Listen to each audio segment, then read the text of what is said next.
Jérémy Michalon. Monique Mille. Youssef Ménir-Aubry. Présent. Martine Boutaric. Jean-Georges Doublé. Présent. Aude Tourette, absente excusée, donner pouvoir à Sophie Deporte. Pierre Papinet. Présent. Aurore Ambert. Jérôme Serre. Céline Bayer. Émeric Labedan. Présent. Claude Chatal-Chodep. Rima Vétois. Jacques Dolcy. Présent. Chloé Robreau. Présente. Laurent Rosenfeld. Présent. Patricia Rodriguez. Présente. Sébastien Lebel. Présent. Mélissandre Thomaset. Présente. Armel Gauthier. Morgane Léonard. Présente. Gaël Calonnec. Présent. Raphaël Prats. Présent. Sophie Josse.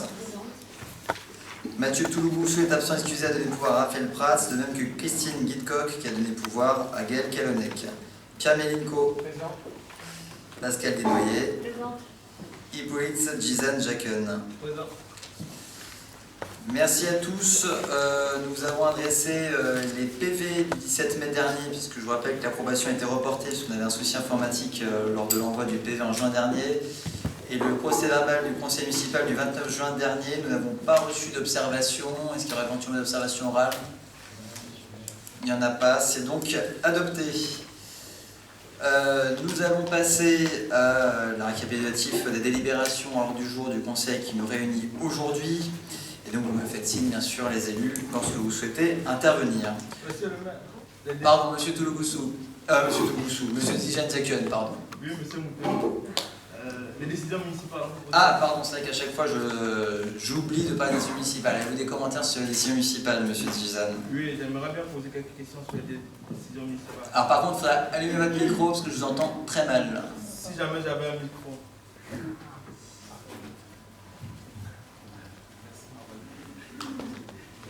Merci, Mélissandre.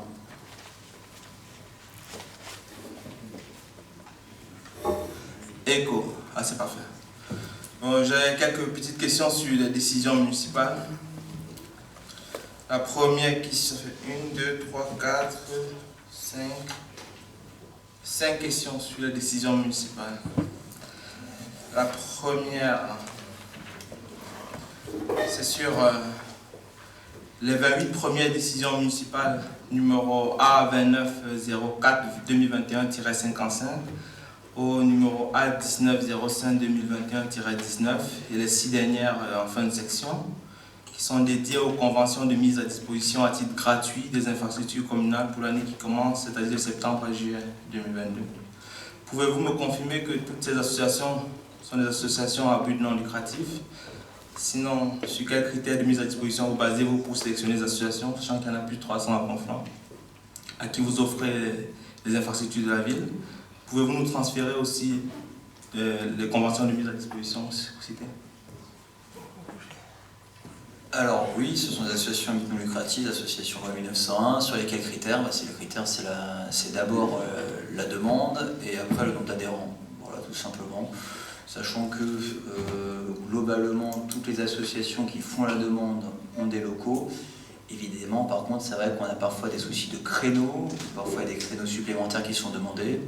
On essaye évidemment au maximum de favoriser les activités sportives, culturelles ou bien encore à caractère social. Alors, je peux vous envoyer toutes les conventions de mise à disposition si vous voulez. Alors, très honnêtement, je ne suis pas certain qu'on va tout les envoyer parce que c'est quand même assez chronophage pour les services de la ville. Je vais être tout à fait honnête. Qui ont quand même beaucoup d'autres choses à faire que ça. N'est-ce pas, monsieur Gauthier? D'accord. Ok. Qui me dit, qui me souffle, qui vous répondons par rapport à de l'ECADA. D'accord. Monsieur Gauthier, notre juriste, directeur des affaires juridiques, m'expliquant qu'en effet, la communication et les documents étant réglementés, il vous répondra sur cette base. Super. Votre deuxième question, monsieur Zizane, sur la décision municipale. C'est sur la décision numéro A0206-2021-5 relative à la signature d'une convention de prestation de pédicure avec le cabinet Écurin et le cabinet Bourgeois Lemler qui interviendront au Clos du Rhum et ou à domicile des respectifs. Je veux savoir combien va nous coûter cette action populaire de la mairie non inscrite dans votre programme électoral. Combien de temps va-t-elle durer, puisqu'il n'y a pas de temps? Quand l'avez-vous décidé? Alors honnêtement, c'est pas de mon niveau. C'est une décision municipale. Ouais, c'est ouais. pas vous qui l'avez prise. Écoutez, c'est juste que des décisions municipales, comme vous le voyez, il y en a vraiment beaucoup. Et la décision de savoir du recours à un cabinet de pédicure pour les gens du Clos de Rome, effectivement, c'est pas de mon niveau de maire. Ça se décide à des niveaux un peu plus bas. Il n'y a personne qui peut répondre à mes questions dans la salle. La réponse à la question, c'est que le coût dépend du nombre de prestations. Et donc là, on ne peut pas le savoir à l'avance en l'occurrence. Ça dépend du nombre de bénéficiaires. Quelle est votre cible donc? Comment? Quelle est votre cible? Quel est mon quoi? Quelle est votre cible? Quel est l'objectif? Quelle est votre cible? Combien d'hommes, combien de femmes vous visez en décidant de... Ça dépend des clients des pédicures. C'est eux qui, s'ils veulent, ils le font. S'ils veulent pas, ils le font pas. Et si, oui, ceux qui ont des problèmes de pied, voilà. Je sais pas quoi vous dire d'autre.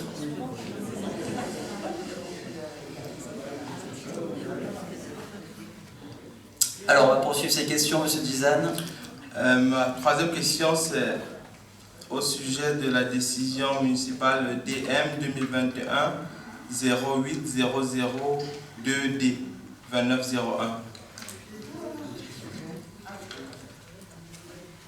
Je vous écoute. J'aimerais savoir si vous pouvez nous expliquer pourquoi, à la suite des travaux importants de rénovation énergétique qu'on fait sur l'école élémentaire Chenevière, on est encore obligé de signer des conventions pour louer des AGECO pendant 2 ans à 31 000 euros. Alors en fait, l'explication c'est que les travaux de rénovation énergétique, c'est des travaux de rénovation comme on l'indique, ont surtout porté sur des rénovations, notamment de classes existantes. Le bâtiment modulaire, il sert plutôt aux activités périscolaires. Et donc il est installé aujourd'hui dans la cour de récréation et après un échange avec le service, en l'occurrence le service périscolaire, et notamment la directrice du centre de loisirs, il a été considéré qu'il était nécessaire de conserver ce bâtiment modulaire malgré la fin du marché. Et donc c'est la raison pour laquelle nous avons reconduit ce contrat jusqu'à juin 2023. Contrat avec la société AGECO. Et on s'en sert évidemment au quotidien. Ma question numéro 4.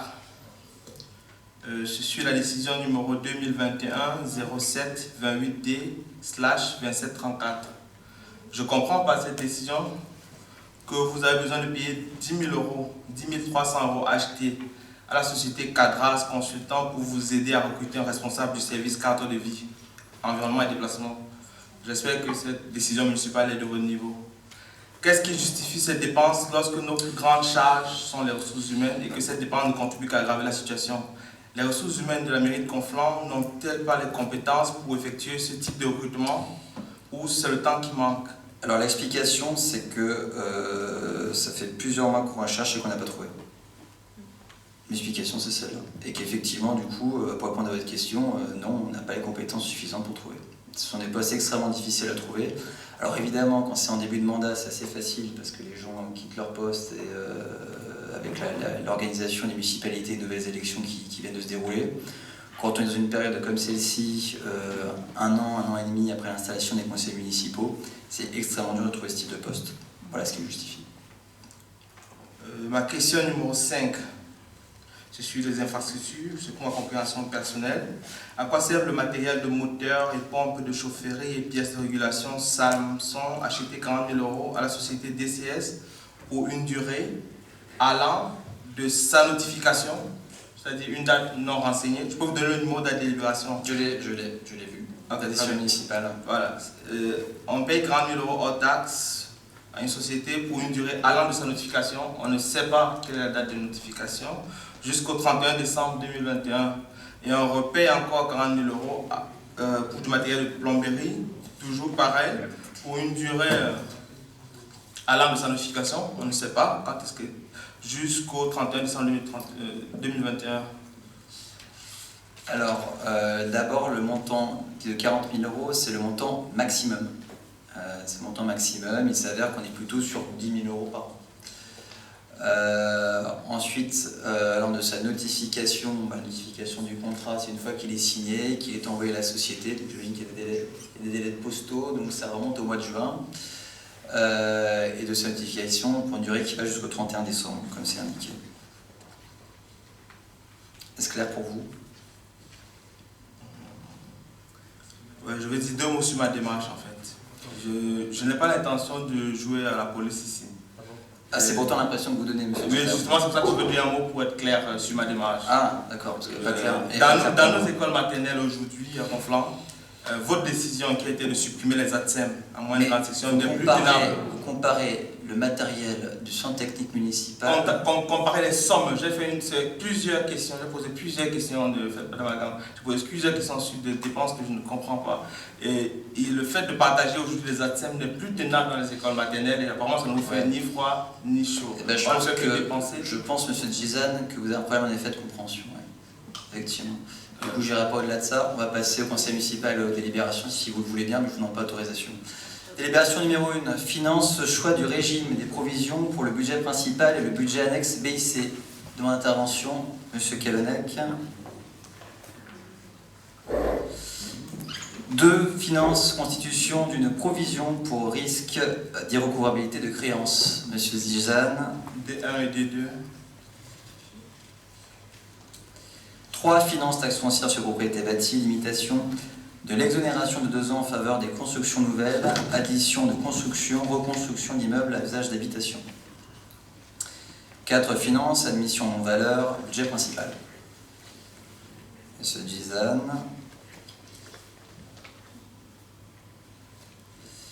5. Urbanisme, convention de projet urbain partenariat entre la ville et la communauté urbaine Grand Paris Seine-et-Oise et la société Gambetta relative au financement d'équipements publics dans le cadre d'un projet immobilier situé 66 avenue Carnot, porté par la société Gambetta IDF. Monsieur Melinko. Monsieur Gizane. 6. Urbanisme, cession d'une propriété communale située 77 rue de Lannou, cadastrée AT164 à monsieur et madame Etcheto. Monsieur Gizane. Monsieur Kalonec.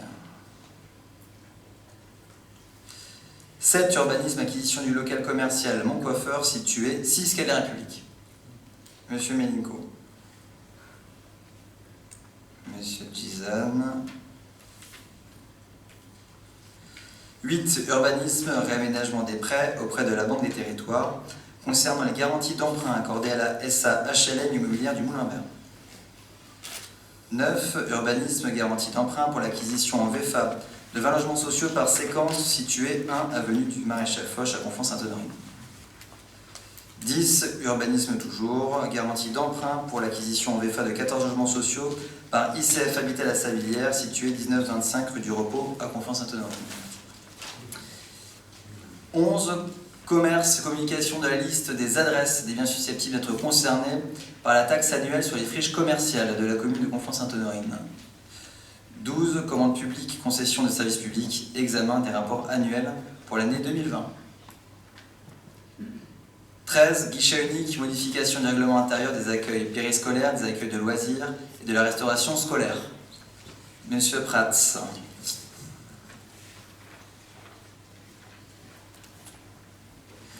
14. Guichet unique, fixation d'une tarification temporaire des activités périscolaires extrascolaires pour les enfants des personnels prioritaires du 6 au 23 avril 2021. 15. Guichet unique, modification des tarifs de restauration scolaire des secteurs périscolaires extrascolaires à compter de la rentrée scolaire 2021-2022. 16. Pardon, j'avais pas vu je croyais que c'était le stylo. Madame Desnoyers, pardon. Il y avait le doigt au bout. 15 et 16. 15 et 16.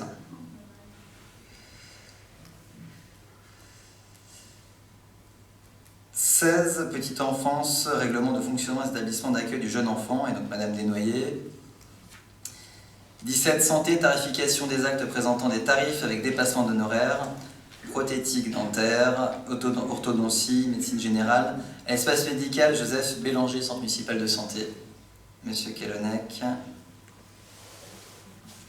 Monsieur Gizane.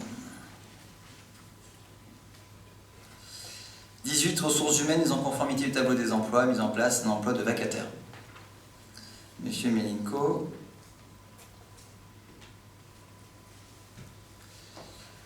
19, Musée de la Batellerie des Voies Navigables, le partenariat avec l'Office de tourisme intercommunal pour la vente de billets du musée via le site de réservation Terre de Seine.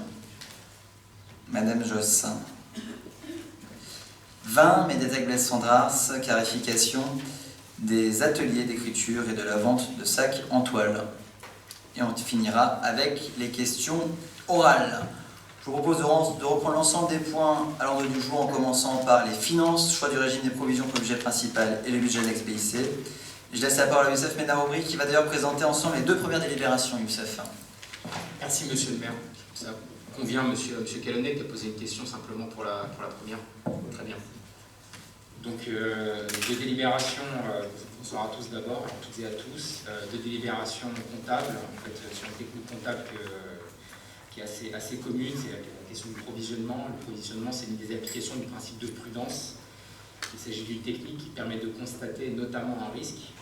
En ce qui concerne les collectivités territoriales, c'est l'article L2321-2-29 du Code général des collectivités territoriales qui prévoit le cadre qui nous est applicable ici. Donc je ne vais pas rentrer dans le détail, je ne vais pas vous donner lecture de ces articles vu que le conseil est assez long. Mais pour résumer, l'idée d'une provision, c'est une technique comptable qui est destinée à couvrir des risques et des charges qui sont nettement précisés quant à leur objet et que des événements survenus ou en cours rendent probables. Et ce qu'on est tenu, c'est d'indiquer le montant de la provision qui est celui que nous estimons, qui pourrait résulter de ces événements qui sont, comme je l'ai dit, soit survenus, soit en cours. Donc, pour rentrer un peu dans le détail, parce que c'est l'objet de la première délibération, en fait, il y a deux régimes qui sont ouverts. Le régime d'ordre semi-budgétaire, qui est le régime de droit commun, et le régime d'ordre budgétaire.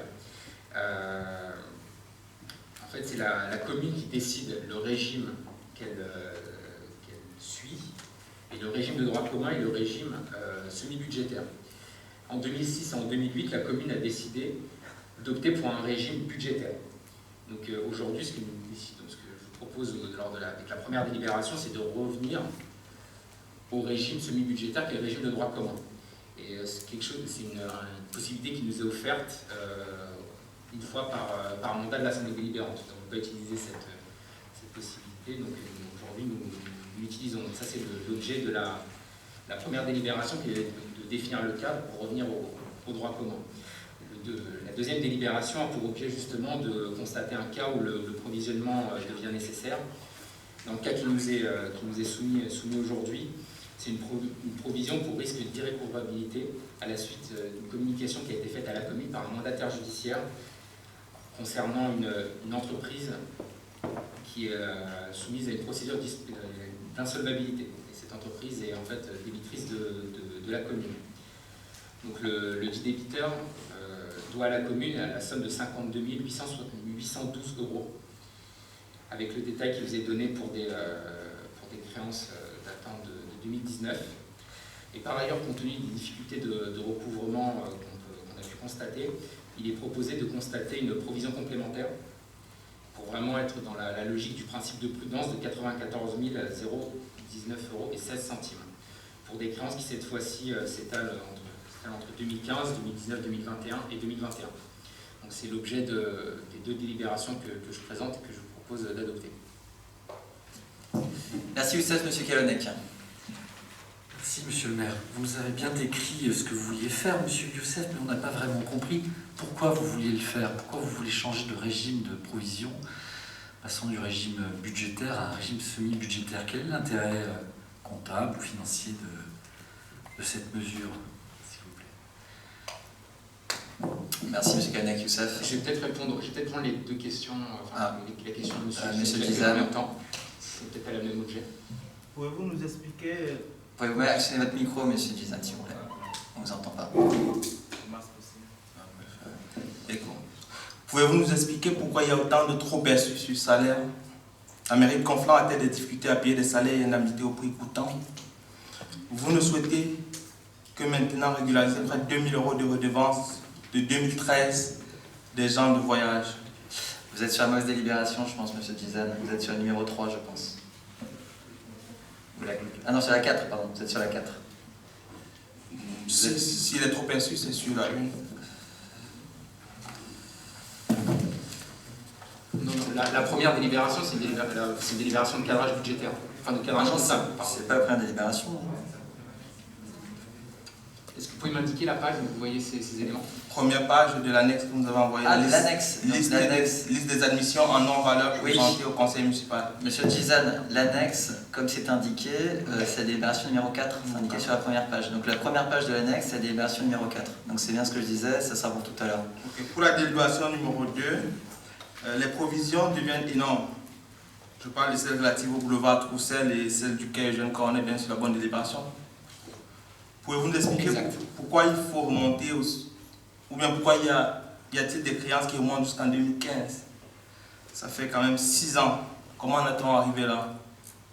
In fine, le risque couvert ici est de 140 000 euros, 146 831,16 euros, qui pour moi est très important pour une commune qui n'arrive pas à payer les ATM ou leurs remplaçants. Comment faire pour limiter ça à l'avenir, ce risque? Youssef. Bon, je vais terminer par le point le plus irritant de votre intervention, qui est le fait qu'on ne paye pas nos salaires. Donc, je pense que c'est pas juste de dire ça aujourd'hui en conseil municipal. Donc pour vous répondre sur... Vous comprenez très bien ce que je veux pas là dire. Monsieur Gizan, pour veiller la prise de l'Assemblée, on va s'écouter parler, parce que si on s'interrompt comme ça, on va pas s'en sortir. C'est valable pour les deux côtés. Non, non, justement, je pense qu'on ne vous a pas interrompu, sauf que lorsque vous êtes trompé au début de délibération. Je ne vous ai pas interrompu pour votre intervention, je vous remercie de ne pas le faire, ni à l'égard de Youssef Menyarobri, ni à l'égard de moi-même, d'écouter les éléments de réponse qui vous sont communiqués. Merci. Youssef. Donc comme je le disais, la mairie de Conflans-Sainte-Honorine honore ses salaires. Pardon, la mairie de Conflans-Sainte-Honorine honore ses salaires, donc je ne comprends pas le dernier point de notre intervention. En ce qui concerne le fait que des créances remontent à 2015, malheureusement, en fait, quand une entreprise est dans une situation difficile, en fait, elle ne décide pas du moment où elle est dans une situation difficile. Et donc pour elle, lorsqu'elle est dans une situation d'impossibilité de paiement, ça peut concerner des créances qu'elle a depuis plusieurs années. Donc sur ce point-là, je vous apporte ces éléments de réponse-là, et pour vous répondre sur l'envergure de la provision qui est faite, c'est justement l'objectif d'une provision, c'est d'être prudent. Et ce qui ne veut pas dire que l'on dépense en fait cette somme-là. On la met, on va dire, on la met de côté, on ouvre une petite boîte comptable, on la met dedans, on la referme, et comme ça, au moment où on a besoin de régler, enfin de ne pas avoir ces recettes, ça n'obère pas nos capacités à conduire notre budget de manière traditionnelle, on va dire. C'est une technique comptable, on pourrait même, l'administration fiscale pourrait presque nous reprocher. Elle pourrait nous reprocher de ne pas provisionner ces sommes. Donc ça, c'est pour répondre à la question de M. Gizan-Jacques, et pour enchaîner sur celle de M. Calonec. En fait,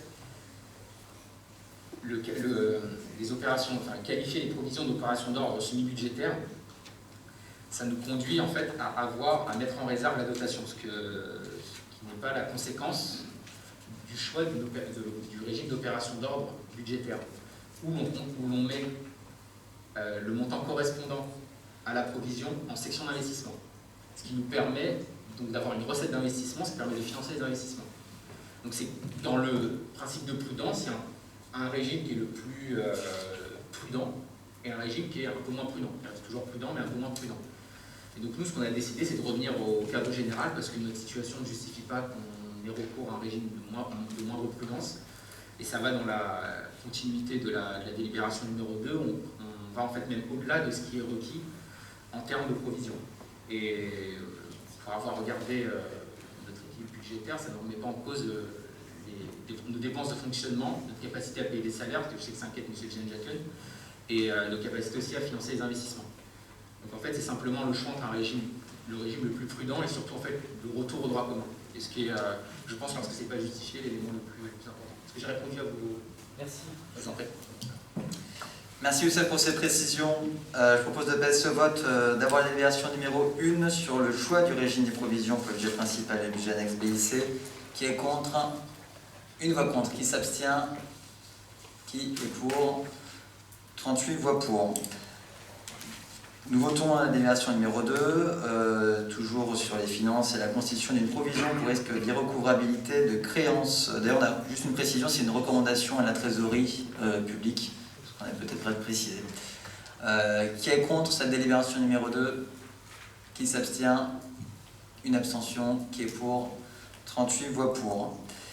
Nous continuons toujours sur ces sujets de finances, avec cette fois-ci la taxe foncière sur les propriétés bâties et la limitation de l'exonération de 2 ans en faveur des constructions nouvelles, addition de constructions, reconstruction d'immeubles à usage d'habitation. Youssef, je te donne la parole. Merci Monsieur le maire. Cette délibération concerne la taxe foncière sur les propriétés bâties, la fameuse TFPB, en fait, qui est liée à une évolution législative qui en fait, sous l'ancien régime, sous l'ancien cadre juridique plutôt, sous l'ancien cadre législatif, il était possible en fait pour une commune de refuser le bénéfice de l'exonération. Ça peut paraître un peu compliqué parce que c'est un raisonnement doublement négatif, mais l'idée c'est qu'il y a une exonération, ce qui fait que le contribuable ne paie pas d'impôt pendant 2 ans. Et la commune peut décider, pour des raisons qui lui sont propres, de supprimer cette exonération, ce qui fait que le contribuable paye ses impôts. Parmi les exemples qu'on peut citer, c'est des questions budgétaires, mais là, compte tenu des crédits qui sont en jeu, c'est pas tant le sujet, c'est des questions liées à la limitation de la prolifération du nombre de constructions, enfin même si ça ne rentre pas complètement dans l'équipe budgétaire. Soit, donc ça c'était le cadre législatif précédent. En fait, on a un nouveau cadre législatif qui entre en vigueur le 1er janvier 2021, qui empêche la commune de renoncer complètement à l'exonération. Et donc, qui oblige la commune à prévoir un renoncement de l'exonération qui correspond à un pourcentage de la base imposable, de 40 à 90%. Et donc, dans la mesure où il y a cette évolution législative, il est nécessaire pour la commune de prendre une nouvelle délibération, parce qu'on était dans un cadre qui n'est pas un des cas qui est prévu par la loi aujourd'hui. Et donc, ce qu'on a décidé, après consultation de la DDFiP, et la Direction départementale des finances publiques des Yvelines, c'est d'opérer le choix d'un taux d'exonération de 40%, qui correspond à peu près à la suppression que correspondait l'ancienne part communale, parce qu'il faut avoir en tête qu'à partir de la réforme, à partir de cette année, on a à la fois la part communale de la TFPB, mais aussi la part départementale. Et donc le choix de 40%, ça permet de stabiliser les ressources du budget communal au niveau qu'elles étaient avant l'évolution législative. C'est pour ça que je propose au Conseil de prévoir un taux d'exonération de 40%. Merci Youssef. Monsieur Zizan, vous allez prendre la parole. Je peux? Ok. Désolé, j'ai eu un problème de chiffre dans mes délibérations. J'aimerais intervenir sur la délibération numéro 3. On vous écoute, oui. Ok. À la lecture de cette délibération, on a toute l'impression que c'est un tour de passe-passe. Je comprends que la loi a changé, c'est ce que vous avez dit, et que vous êtes obligé de revoir les conditions d'exonération de la taxe foncière pour les bâtiments neufs, etc. Est-ce que c'est correct si je dis que fixer 40% correspond à un minimum syndical, sachant que la loi permet d'aller jusqu'à 90%? Pourquoi n'aller pas jusqu'à 90%? Que représente chaque année cette exonération en termes de montant sur la ville de Conflans? De quelle enveloppe parle-t-on? Si vous limitez à 40%, vous ne voulez pas aller jusqu'à 90%. Est-ce que ce sont des montants qui sont énormes? Les promoteurs immobiliers peuvent-ils prétendre à cette exonération? C'est ma question. Merci M. Zizan. Je vais laisser la parole à Youssef. Je laisserai M. le maire compléter, notamment pour apporter des précisions. En fait, ce qui est juste l'important, ce que je disais en introduction de mon propos, c'est que c'est un mécanisme de double négation. En fait, quand on prévoit une exonération de 40%, en fait, on fait en sorte que le contribuable paye pour résumer, le montant le plus élevé. Si on peut mettre un mécanisme d'exonération de 90%, ça fait que le contribuable paye le montant le moins élevé. Je ne sais pas si je me suis exprimé clairement. Merci Youssef. Oui, pour compléter le propos de Youssef, en fait, pour être tout à fait précis, j'imagine, je mets un peu dans la peau du législateur, pardon, mais l'objectif, en fait, c'est de favoriser les constructions. Donc pour favoriser les constructions, le législateur dit pour toute construction, le propriétaire bénéficie d'une exonération de 2 ans, pouvant aller de 40% à 90%. Le choix politique que nous avons fait, c'est de dire qu'on n'a pas forcément une envie folle de favoriser encore les constructions à Conflans-Sainte-Honorine. Et donc on partait sur une exonération minimum en effet de 40%. Si ça tenait qu'à moi, ça serait 0% d'exonération. Parce que je trouve que c'est pas parce qu'on construit que tout d'un coup on a le droit de prétendre à une exonération d'impôts, alors que les conflanais qui sont là depuis 30 ou 40 ans, ils paient leurs impôts comme tout le monde. Donc voilà, c'est une décision politique pour répondre à votre question, M. Gizan. Au-delà de la décision politique, il n'y a pas que les gens qui arrivent, qui débarquent, qui construisent une nouvelle maison. Un propriétaire peut bien vouloir faire un nouveau garage chez lui. Vous savez tous qu'il y a un sentiment d'insécurité. Donc pour moi, cette décision politique ne se justifie pas. Pour moi, la loi nous permet d'aller jusqu'à 90% et vous avez décidé de rester à 40%, je ne comprends toujours pas pourquoi. Vous avez même une réponse, vous ne pouvez pas être d'accord avec la réponse, mais vous avez une réponse. Je vous propose de passer au vote. Délibération numéro 3. Qui est contre? Une voix contre. Qui s'abstient? Qui est pour? 38 voix pour. Délibération numéro 4. Toujours sur les finances, admission en non-valeur, budget principal. Je vous donne la parole à l'adjoint des finances, Youssef Ménir-Aubry. Merci Monsieur le maire. Donc, un style de délibération dont nous sommes coutumiers, nous en avons déjà adopté plusieurs depuis le début de cette année. Donc, je vais revenir, c'est le comptable public assignataire de la commune qui propose d'admettre en non-valeur des créances pour lesquelles le recouvrement est demeuré infructueux, malgré toutes les diligences réglementaires qui ont pu être faites, notamment en raison, par exemple, de l'insolvabilité des débiteurs, de l'impossibilité de le retrouver, ou d'un montant qui est inférieur au seuil de poursuite. Au sein de cette délibération, le total des créances irrecouvrables s'élève à 5 442 € et 55 centimes. Donc on a pu vous transmettre la liste des créances irrecouvrables en annexe de la présente délibération. Donc je vous propose d'admettre en valeur ces créances. Merci, M. Gizan, vous souhaitez intervenir sur cette délibération numéro 4. Oui, je vais redire la question que j'ai dite tout à l'heure. Pouvez-vous nous expliquer pourquoi il y a autant de trop perçus sur salaire? La mairie de Conflans a-t-elle des difficultés à payer les salaires et indemnités au prix coûtant, ou il y a d'autres explications? Vous ne souhaitez que maintenant régulariser près de 2 000 € de redevance de 2013, datant de 2013, des gens du voyage. Pouvez-vous nous expliquer pourquoi maintenant? C'est vrai que ce n'était pas votre mandat, c'est vrai. À ce jour, à combien correspond cette dépense que nous allons payer peut-être dans 8 ans, si on réfléchit comme vous le faites actuellement? Merci, M. Gizan. Youssef. Pour vous répondre sur ce qui date de 2013, comme indiqué dans la colonne motif de la présentation, je peux vous citer par exemple poursuite sans effet, PCD, demande de renseignement négative, poursuite sans effet, voilà. Et encore une fois, je rappelle que la mairie de Conflans paye l'ensemble de ses salaires, donc je comprends mal le sens de votre remarque. Je pense que ma collègue adjointe en charge des ressources humaines plus soit derrière son masque. Merci Youssef. Pour compléter le propos, poursuite sans effet, c'est tout simplement que nous avons tout fait pour recouvrir les montants et qu'on n'a pas réussi à aboutir. Ça arrive souvent sur la question de redevance de gens du voyage en particulier. Et puis le deuxième point, sur le trop perçu sur salaire, je pense que c'est une incompréhension de votre part, parce que c'est pas le fait que la mairie a du mal à payer ses salaires, c'est qu'elle a trop versé. Donc il y a une erreur de la mairie, vous le voyez, alors c'est sur deux sommes, micro-sommes, 236 € et 207 €. Je pense que sur un budget de 55 millions d'euros, vous admettrez que ce n'est pas des sommes importantes. On a versé une somme trop importante, visiblement, à un agent, semble-t-il, qui ne les a pas remboursés. Et donc, partant de là, et en dépit des poursuites initiées par la ville, qui n'a pas pu recouvrir ce montant, on n'est pas en train d'admettre ces créances en non-valeur. Le montant total de ces créances en non-valeur, c'est 5 000 € sur 55 millions de budget. Donc il faut quand même replacer le sujet dans son contexte global. Oui, le diable est dans le détail. On n'a pas les mêmes colonnes. Là, c'est du micro-détail, si je puis me permettre. C'est un détail. On n'a pas les mêmes colonnes sur les gens du voyage, parce que moi je ne vois pas poursuite. Je vois NPI, ça veut dire quoi? NPI, c'est le terme postal pour dire n'habite pas l'adresse indiquée. Ah, okay. Vous savez, quand on déménage et qu'on reçoit toujours des courriers, on met NPI. Vous n'avez pas répondu à la deuxième partie de ma question, qui, en se projetant, pouvez-vous nous expliquer à combien correspondent ces dépenses que nous allons payer peut-être dans 8 ans, aujourd'hui à ce jour? Je ne comprends pas l'objet de votre question, monsieur. Je ne comprends pas l'objet de votre question. L'objet, c'est qu'aujourd'hui, on paye des dépenses de 2013. Donc, il y a 8 ans. Ça veut dire qu'il y a certainement aujourd'hui des dépenses qu'on payera dans 8 ans. Alors, on ne paye pas. Simplement, on constate qu'on ne peut pas recouvrir ses créances.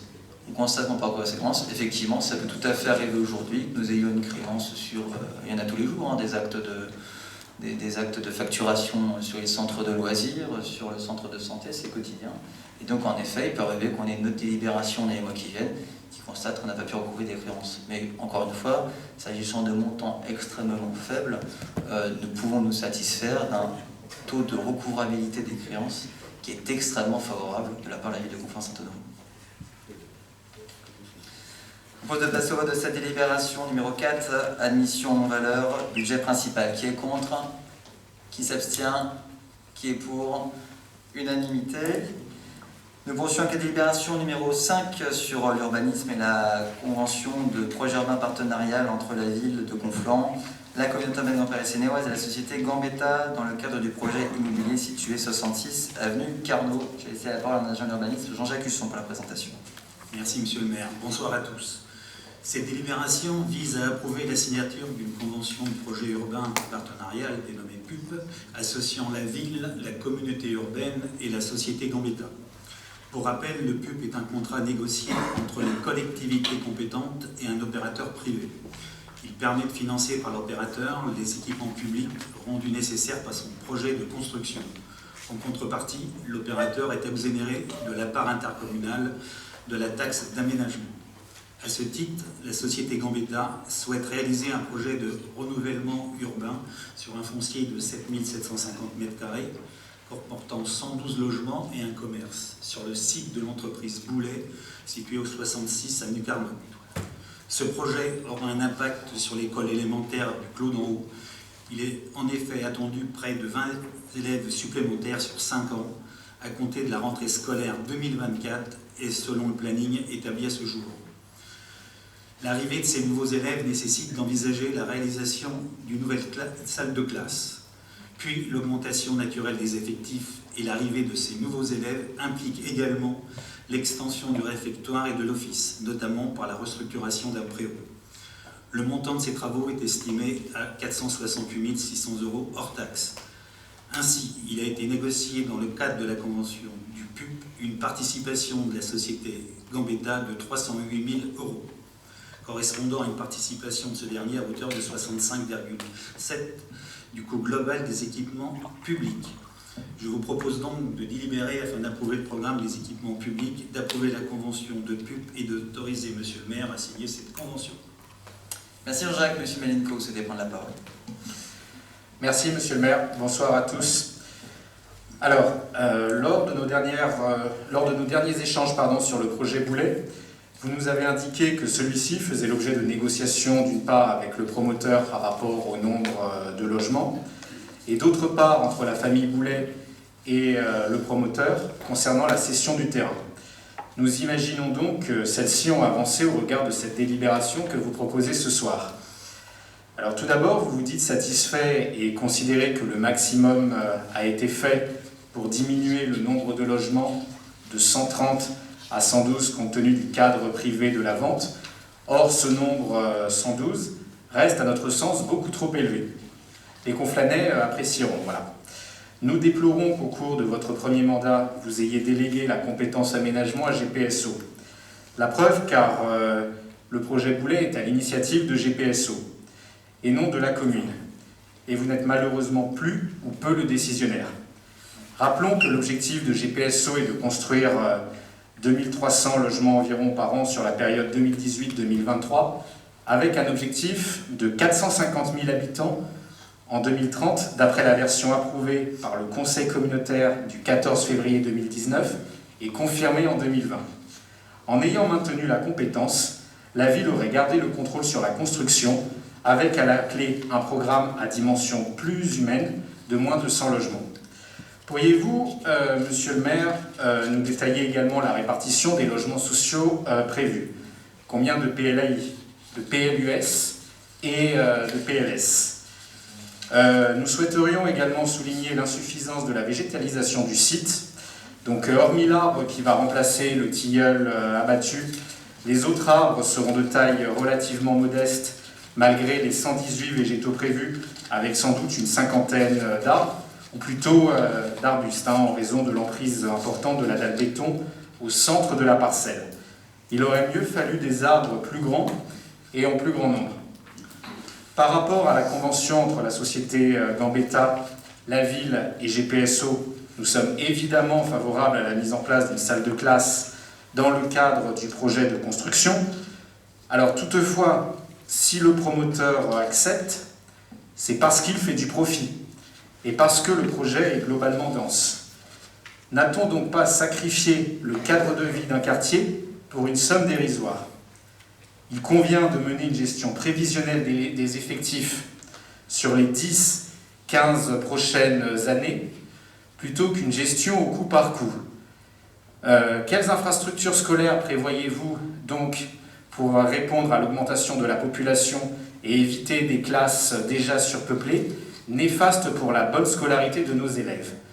Nous vous rappelons enfin qu'il manque une école dans le centre-ville. Merci. Merci M. Menko, je reviendrai évidemment sur l'ensemble de ces éléments. M. Gizano souhaite également intervenir sur la délibération. Je trouve que c'est déjà un premier pas de vous voir confirmer que le vaste projet Boulet va impacter les établissements scolaires.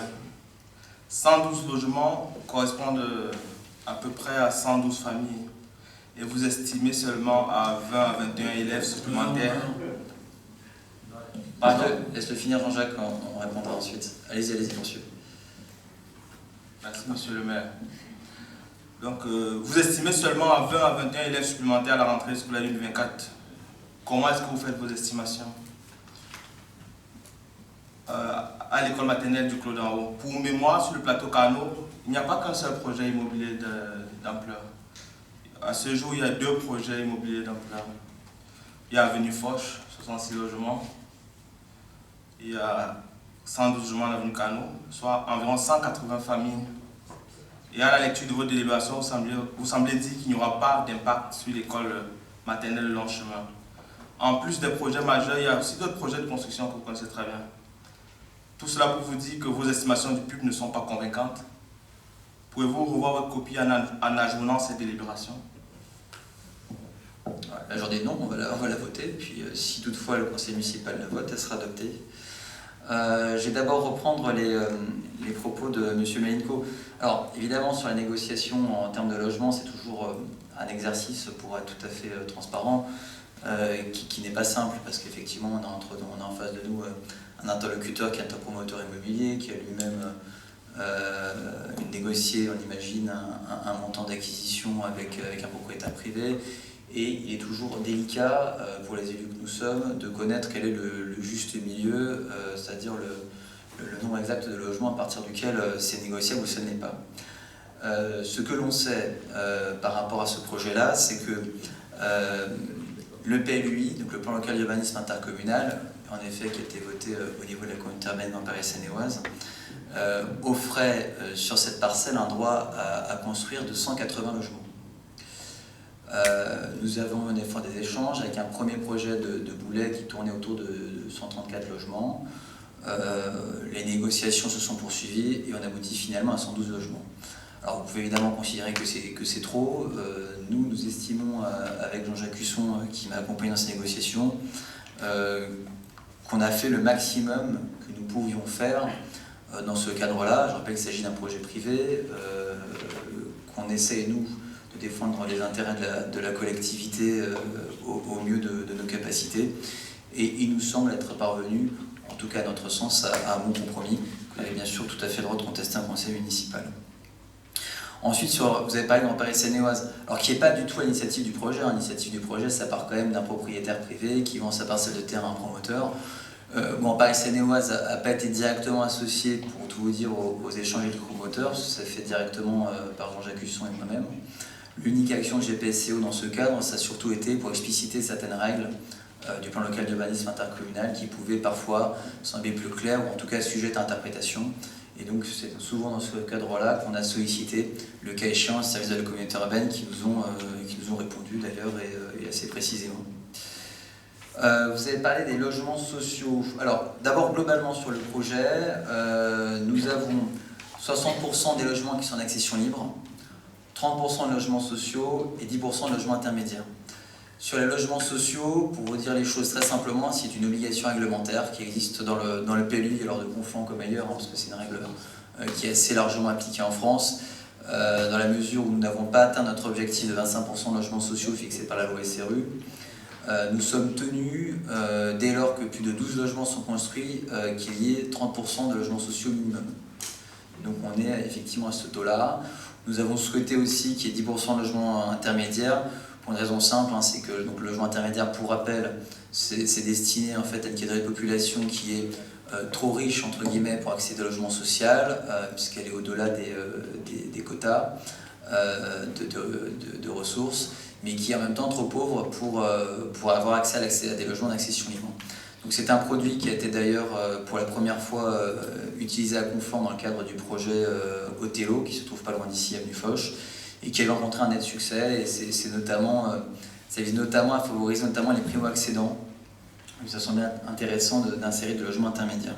Je n'ai pas précisé, pardon, sur 12 logements, 112 logements et un commerce, j'ai oublié de préciser qu'il y avait un commerce, et 132 places de stationnement, entre 95 exigibles au PLUI. Ça fait aussi partie des choses que nous avons obtenues dans le cadre des échanges avec le promoteur.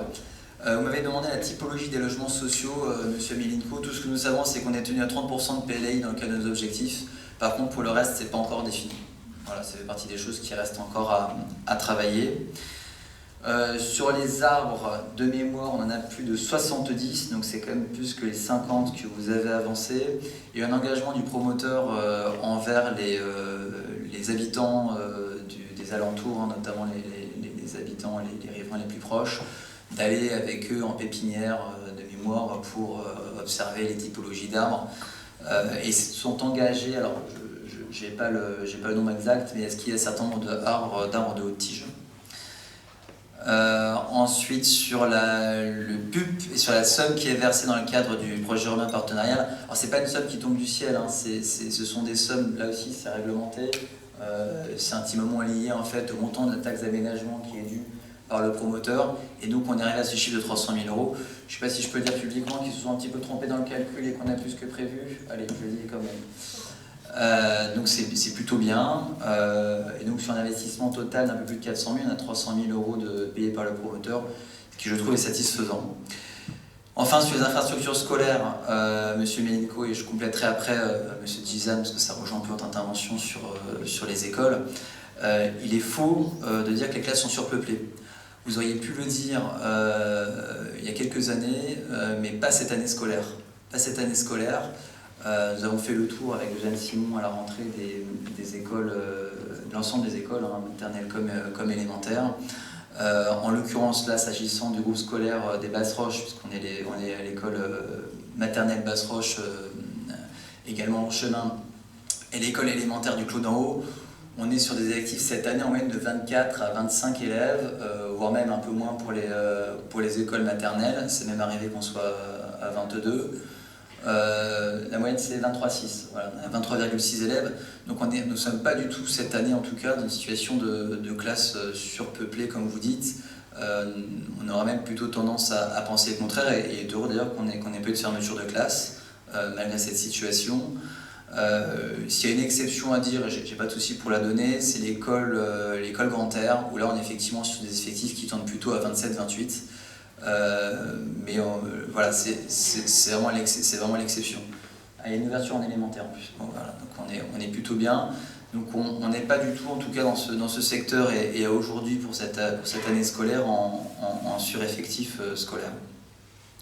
Ensuite sur les prévisions, comment c'est calculé, Monsieur Gizan? Alors j'ai pas la formule et je pourrais pas vous la dire oralement. Je peux simplement vous dire que nous avons des services de la ville qui font des prévisions, qui tiennent compte en fait de la typologie des logements, donc c'est-à-dire selon qu'ils ont 1, 2, 3, 4 ou 5 pièces, et qu'à partir de là, donc juste d'ailleurs pour décrire la chose, dans le cadre du projet, il y a 1% de T1, 33% de T2, 29% de T3, 27% de T4, 9% de maisons T4 et 1% de T5. Donc vous voyez, je pense que sur des T1, T2, on va quand même penser que ce soit des familles qui s'y installent. Les T3, c'est limite. Donc on n'est pas du tout sur 112 logements qui accueilleront 112 familles. C'est un propos qui me paraît totalement erroné. Et donc à partir de ces données-là, les services de la ville font un calcul. Et le calcul en effet qui a été produit, c'est celui qui amène à ce que vous avez décrit, c'est-à-dire 20 à 21 élèves à compter de la rentrée scolaire 2024, selon un planning qu'on a établi à ce jour. Et on aura cet apport d'élèves de 20 à 21 qui sera échelonné sur 5 ans. Donc on voit quand même que l'apport en élèves sur une école, je pense à l'école élémentaire qui fait 500 élèves, est quand même relativement limité. Voilà, après vous pouvez évidemment mettre en cause les chiffres. Ce que je peux simplement vous dire, c'est que sur les derniers programmes immobiliers qui ont été livrés, les services se sont rarement trompés et j'aurais même tendance à dire qu'ils ont surestimé les effectifs scolaires. Donc je suis plutôt à l'aise avec les chiffres avancés par les services de la ville. Est-ce que vous avez d'autres questions ou commentaires par rapport à tout ça? Monsieur Kaladek. Oui, Monsieur Mialienko, vous faisiez valoir que nous n'étions pas contre le principe de faire financer les équipements publics par des promoteurs immobiliers, mais comme il vous le disait, s'ils ont accepté, c'est qu'ils font du profit. Donc, et s'ils font du profit, c'est parce que le complexe est dense. Pouvez-vous nous rappeler quelle est la hauteur ou le nombre d'étages des bâtiments?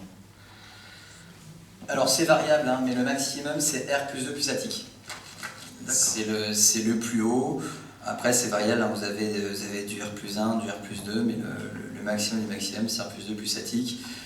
La répartition est assez variable, mais voilà, c'est le maximum qui existe sur ce projet-là. Ok, donc ça paraît raisonnable. Merci. Jean-Jacques, tu veux quelque chose? 10 maisons. Oui, 10 maisons. Ce que je disais, quand R+1, c'est que ça faisait référence à ça. Je vous propose de passer au vote sur cette délibération donc, qui concerne la délibération numéro 5 qui concerne le projet de PUP entre la ville, la communauté urbaine et la société Gambetta. Qui est contre? Une voix contre. Qui s'abstient? Qui est pour? 38 voix pour. Nous poursuivons cette séance avec la délibération numéro 6, toujours en matière d'urbanisme, et la cession d'une propriété communale située 77 bis rue de Lannou, cadastre et AT 164 à monsieur et madame Etcheto. Je vais laisser la parole à Jean-Jacques Husson pour la présentation. Merci, monsieur le maire. Dans le cadre de procédures d'appréhension d'un bien vacant et 100 mètres, la ville est devenue propriétaire de la parcelle cadastrée AT 164 située au 77 bis rue de Lannou. Le transfert de propriété a été constaté par un acte notarié en date du 10 décembre 2020. Cette propriété représente une superficie de 1275 mètres carrés sur ce terrain et construit une maison d'environ de 57 mètres carrés. Construction très vétuste et nécessitant d'importants travaux de rénovation. Le bien est situé en zone UDA 4 au PLUI. Le service des domaines en date du 29 juin 2020 a estimé la valeur de ce bien à hauteur de 177 012 €. Par un courrier en date du 11 septembre 2020, monsieur et madame Etcheto, propriétaires de la parcelle mitoyenne, ont fait part à la ville de se porter acquéreur de ce bien au motif de l'agrandissement de leur maison et de construire une dépendance pour installer les bureaux de leur entreprise, installés actuellement dans des locaux à Éragny en location. Par courrier en date du 6 avril 2021, ils ont confirmé leur accord de se porter acquéreur de ce bien sous la condition suspensive d'obtention d'un prêt bancaire pour finaliser cette opération. Dans le cadre de la mise à jour de l'avis des domaines délivré le 12 août 2021, la valeur vénale de ce bien a été estimée à hauteur de 202 000 €, soit une augmentation de 14%. Compte tenu de l'ensemble de la négociation menée depuis 2020 avec monsieur et madame Etcheto, il est proposé de maintenir la cession de cette propriété au montant initialement déterminé par les domaines, soit 177 012 €. Dès lors, il est proposé au conseil municipal d'autoriser la cession et la signature d'un acte de vente au bénéfice de madame Etcheto pour le montant initial convenu à hauteur de 177 012 €. Merci. Merci Jean-Jacques, monsieur Kaladek, pour cette intervention sur cette délibération. Excusez-moi, je me suis trompé, monsieur le maire. Pas de souci. Monsieur Gizan, vous êtes trompé aussi? Non. Je ne me suis pas trompé cette fois-ci. On va supposer que, comme vous l'écrivez dans la délibération, le bien est vraiment vétuste et que monsieur et madame Etcheto sont plutôt intéressés par le terrain, comme ils ont dit, pour agrandir leur entreprise, etc.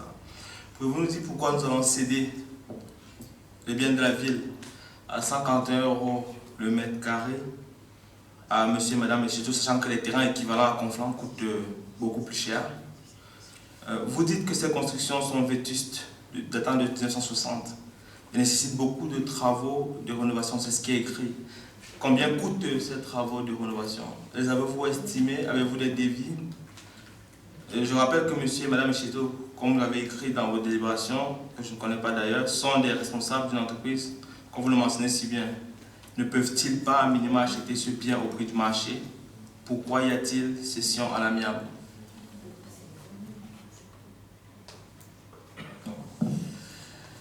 Alors, non, sur le montant des travaux, je me renseigne, mais on les a pas, pour être tout à fait, on les a pas là en tout cas. Ensuite, sur le montant, alors d'abord sur le terrain lui-même, c'est un terrain qui est plutôt enclavé, donc on n'a pas, qui n'avait pas d'utilité publique pour la ville de le conserver. Et donc ça présentait vraiment un intérêt, à la limite que pour ces personnes-là finalement, de pouvoir accueillir ce terrain. D'où le fait qu'on s'est effectivement mis d'accord avec eux pour leur céder. Ensuite, sur l'évaluation, écoutez, nous, on s'est appuyé sur l'avis des domaines, ce qu'on fait traditionnellement. Alors, il y a un petit décalage, hein, c'est un décalage de 14% entre les deux, parce qu'on les a sollicités en 2020, et il se trouve qu'en un an, le prix avait augmenté de 14% par rapport à ce qu'on avait dit avant, mais comme on avait déjà acté le montant auprès de monsieur et madame Etcheto, on n'est pas revenu sur ce montant. Mais voilà, les domaines, c'est un établissement public qui fait ses estimations de prix, qui est habilité à le faire, et donc on se conforme simplement à cette estimation-là, monsieur Gisane.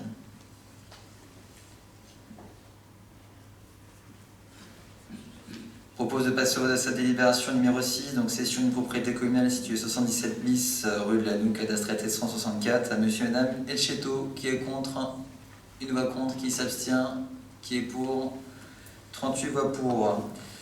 Nous continuons avec la délibération numéro 7, toujours en matière d'urbanisme, sur l'acquisition du local commercial Mon Coiffeur, situé 6 quai de la République, et j'ai laissé la parole à l'élu en charge du commerce, Martine Boutari, pour la présentation. Merci Monsieur le maire, bonsoir à tous. La commune a été informée de la mise en vente du local commercial Mon Coiffeur, situé au rez-de-chaussée d'un bâtiment d'habitation ancien, datant des années 30, cadastré BH 0038, 6 quai de la République, appartenant à la SCI du Tourniquet. Le local dispose d'une superficie de 24 m² et se compose d'une boutique, d'une arrière-boutique, d'un WC et d'une cave en sous-sol partiel. Le prix de vente de ce bien est de 108 000 €, frais d'agence inclus, avec un montant de charge annuel de 700 € l'an. Ce local dispose d'une situation géographique particulièrement attractive, en bord de Seine et sur le linéaire commercial d'entrée du cœur de ville, face aux espaces publics requalifiés. Des retours de terrain font part de l'intérêt de plusieurs porteurs de projets, principalement autour d'activités de restauration rapide ou de livraison à domicile. Autant d'activités qui ne correspondent pas aux objectifs politiques de la municipalité visant un développement d'activités économiques de qualité pour accompagner la notoriété croissante de la commune sur le plan touristique et culturel. En conséquence, il est proposé que la commune se porte acquéreur de ce bien. En effet, la maîtrise de ce local permettra de diversifier l'offre commerciale présente en proposant d'autres activités et ainsi d'enrichir le tissu commercial du front de Seine. Il est précisé que ce montant est inférieur au seuil de 180 000 € fixé par l'article 2 de l'arrêté du 5 décembre 2016 relatif aux opérations d'acquisition et de prise en location immobilière poursuivies par les collectivités publiques et divers organismes, et à ce titre ne nécessite pas d'évaluation préalable de la Direction générale des finances publiques. Donc il est demandé au conseil municipal d'approuver l'acquisition du local commercial, situé 6 quai de la République, appartenant à la SCI du Tourniquet, pour un montant de 108 000 €, frais d'agence inclus. D'autoriser monsieur le maire à signer tous les documents afférents à la réalisation de cette acquisition. La dépense sera inscrite sur le budget communal. Merci Martine. Monsieur Mélenco, c'est intervenir sur la délibération. Merci, monsieur le maire. Alors, notre question donc, va être très simple. Donc quel type de commerce allez-vous privilégier? Voilà, tout simplement. Merci. Merci, je vous dirai ça, monsieur Gizan. Moi, je vais un peu plus loin. Vous écrivez que les objectifs politiques de la municipalité visent un développement d'activités économiques de qualité pour accompagner la notoriété croissante de la commune sur le plan touristique et culturel. Et pour vous, la restauration rapide et la livraison à domicile ne fait pas partie de cet objectif politique. Vous avez raison tout à l'heure, je ne comprends pas votre politique économique, et tellement elle est illisible à mon sens. Il semble avoir 2 poids 2 mesures. Vous avez une politique très ambitieuse sur le papier. Vous avez 7000 m² à Conflans, en plein centre-ville avenue Carnot, que vous refusez, vous interdisez de préempter. Mais vous décidez d'acheter un petit local de 24 m² sur les quais de Conflans. Parce que la loi du marché ne vous plaît pas. La loi du marché parce que vous n'aurez pas fait ça, effectivement, ce local ne serait pas resté tel qu'il est. Pouvez-vous nous expliquer les réelles motivations de cette délibération? Merci, monsieur Gizan. La préemption sur c'est pas le même prix. On ne peut pas préempter un terrain de 5000 m² avenue Clermont, c'est pas possible. Oui, mais vous avez une politique, vous avez un développement, une politique qui vise un développement d'activités économiques de qualité pour accompagner la notoriété croissante de la commune. Ouais, on va répéter ce que vous venez de dire. C'est très élogieux sur le papier. D'accord, je vais me permettre de vous répondre. Alors d'abord, du coup je vais commencer par ça, comme ça je déboucherai sur la question de M. Malinko, si vous me permettez, M. Malinko, de le faire ainsi.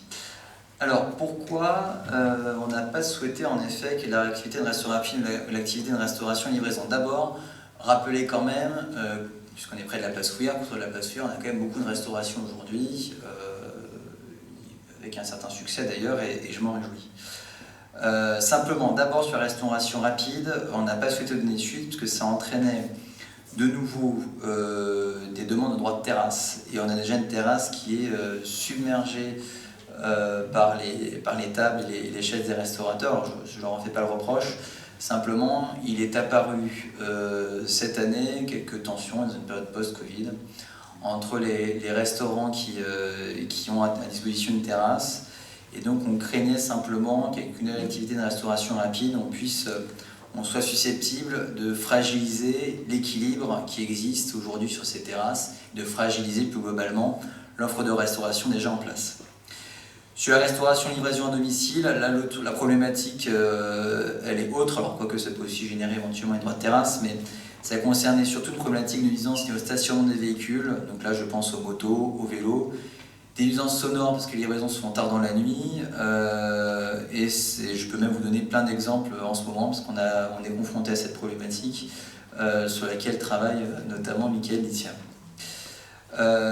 Outre ces activités, ce qu'on ne vous a pas précisé, c'est qu'on a aussi proposé une boutique de CBD.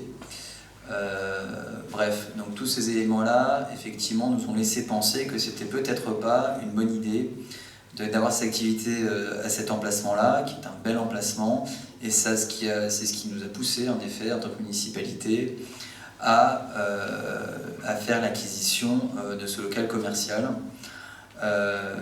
Et donc pour le type d'activité, alors ce ne serait pas forcément un commerce, monsieur Malinko, donc je vais parler d'activité, puisque notre intention ce serait de travailler, alors si toutefois répondant à notre demande, avec une association à caractère culturel, pour qu'on puisse avoir en fait un endroit où des artistes peuvent exposer leurs œuvres. Et donc on y pensait évidemment pour ça en milieu fermé, tout en se disant qu'à l'été venu, ces artistes pourraient aussi profiter des espaces extérieurs, notamment sur les quais. Voilà, donc en fait c'était plus une activité, je dirais, à but culturel, c'est ça que nous recherchons aujourd'hui, en espérant que les partenaires qu'on a sollicités seront en mesure de répondre à notre attente. Voilà. Je propose de passer au vote sur cette délibération numéro 7, qui est contre, une voix contre, qui s'abstient, qui est pour, 38 voix pour. Nous poursuivons avec la délibération numéro 8, toujours en matière d'urbanisme, sur le réaménagement des prêts auprès de la Banque des Territoires, concernant les garanties d'emprunt accordées à la SA HLM immobilière du Moulin-Vert. Je vais laisser la parole à Monique Mille, adjointe au logement, pour la présentation. Merci, monsieur le maire. Bonsoir à tous.